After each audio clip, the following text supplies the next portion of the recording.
viral proposal কবি উৎপল শিৱম আবৃত্তি নৱজ্যোতি দত্তৰ ঐ ছোৱালী ইণ্টাৰনেটত ভাইৰেল হৈ যোৱাকৈ ভাল পাব পাৰোঁ তোক মোবাইলৰ টাৱাৰত উঠি আকাশ কপাকৈ সুধিব পাৰোঁ ভাল পাওঁ নে নাপাওঁ মোক প্ৰতিধ্বনি হওক বা নহওক মোৰ মাত বলিউডৰ চিনেমাৰ দৰে পাহাৰত ঠেকা খাই কৰিব পাৰিম খুল্লম খুল্লা প্যাৰ কা এলান মুখ লুকুৱালে লুকুৱাবি লাজতে খুন্দা খাই 90 দশকৰ হিৰোৰ দৰে চকলেটি প্ৰপ'জেল দিম তোক গান বা গোলাপৰ কলি উঠত কামুৰি হাতুকাৰি কম will you be mine outdated লাগিছে নেকি এইটো ফেশ্বন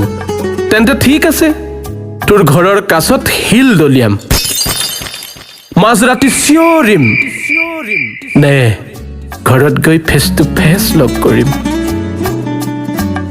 বাৰে ভাইৰেল হ'ব পৰাকৈ কিবা এটাতো অগতানুগতিক কৰিবই লাগিব তয়ে জানো কোৱা নাছিলি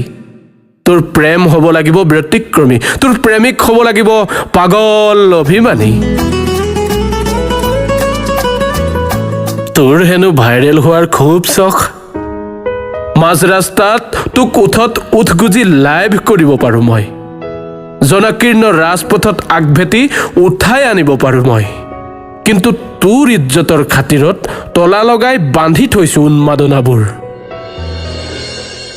অত্যাধুনিক পোচাকৰ আঁৰৰ তোৰ বিলাসী কলিজাটো বহুতৰ বাবে পকা হুমথিৰা এই চিগু বুলি সঘন আবদাৰ সিহঁত ফল খোৱা বাদুলি আৰু মই তোৰ বাগিচাৰ টাঙোনধাৰী চকীদাৰ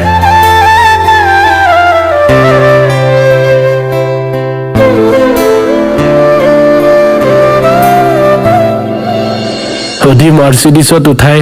বা ডায়মণ্ড ৰিং পিন্ধাই দিব নোৱাৰো তোক প্ৰেমৰ উপহাৰ সম্পদ বুলিবলৈতো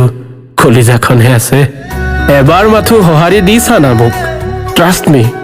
খুদা কচম ইণ্টাৰনেটত ভাইৰেল হৈ যোৱাকৈ ভাল পাই পেলাম তোক